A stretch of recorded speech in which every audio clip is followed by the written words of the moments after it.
Bruce Dixon here, Health Intuitive at healingtoolbox.org. This and the next couple of videos suggest what has to change and how to do it to evolve energy medicine towards more stability, credibility, and profitability. Energy medicine in the frame of 10 to 20 years from now is likely to take up most of the slack of conventional doctor-hospital medicine. For this reason, one way energy medicine is evolving is towards more results-based, evidence-based methods and documentation. Let's look at our terms here a little bit. Results-based means practitioners demonstrate which client results match which methods. If you can't do this, don't overclaim, don't overpromise.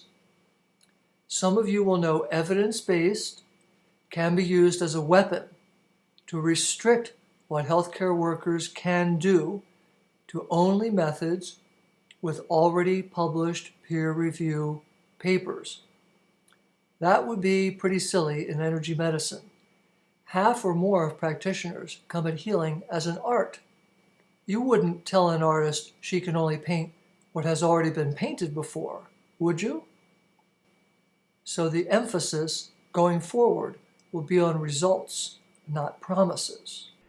Many of you will be happy to hear this because it will greatly moderate the overheated snake oil-like claims we hear too often in energy medicine. We can caricature these overheated claims this way. Use this method on this meridian and cure your cancer.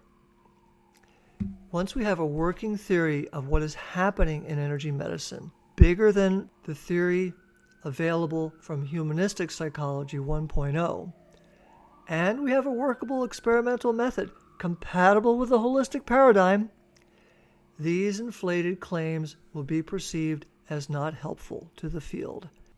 What kind of results, you say? Well, I like Peter Drucker's criteria for success. Results measured in lives changed for the better. I think everyone listening to this wants that. To evolve to a results-based, evidence-based energy medicine, we need two things we did not have before 2014. A more comprehensive theory of what's happening, and two, an experimental method applicable to all methods of energy medicine, even those methods not yet invented. If the energy medicine skill ladder is new to you, at podomatic.com in the Healing Toolbox page, podcast number 4 talks about that, and of course the article is up at healingtoolbox.org. You and I, energy medicine enthusiasts, laugh about the lack of a solid and clear theory of what's happening. And many of you will know that in the 1980s, the Touch for Health people used to joke publicly that muscle testing, it works in practice, it just doesn't work in theory. That may be good for a laugh, but outside of our own circles, it means that energy medicine methods are viewed as pseudoscience, as pretend science, not real science. If you want to hear some of this point of view from a very reasonable, calm guy, go to shrinkrapradio.com. That's shrink as in psychiatrist, shrink, and then rap as in rapper, R-A-P, shrinkrapradio.com. Look for show number 434, Science and Pseudoscience in Psychology, with Scott Lilienfeld. He's the author of Science and Pseudoscience and a number of books with similar themes. If you listen to Scott, you'll hear he's not so concerned with the methods of energy medicine. It's hard to criticize what somebody is already doing physically, and even harder to criticize people who can't really explain what they're doing.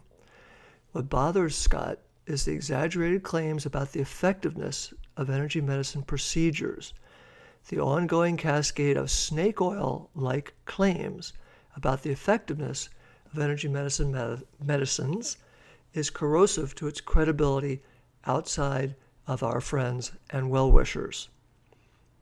Exaggerated claims make the whole field look foolish and superficial, exactly the same situation as patent medicines in the period 1863 to 1930, where the critical phrase snake oil comes from.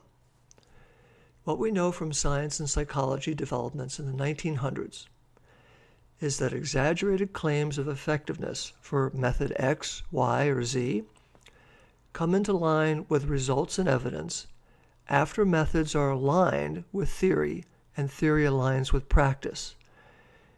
This is what we call coherence, integration, and that's what energy medicine has been lacking and what we can do now. When a two-way street exists between practice and theory, then you begin to have a field that people invest in and sometimes invest a lifetime in as a practitioner. And that's, of course, what we want. That's it for this topic. You can participate in Holistic Psychology 2.0. You can make it your own. If you watch the next few videos, you'll probably understand how this applies to what you're doing, how it's a benefit, and how you can use it to make yourself more clear to clients, and how you can make yourself more clear to prospective students if you're teaching, and how you can make yourself more clear with other fellow practitioners or self-healers, whatever your support group is. You're welcome to contact me to participate in editing chapters of the book, co-authoring chapters of the book, etc., etc. I'll see you in the next presentation.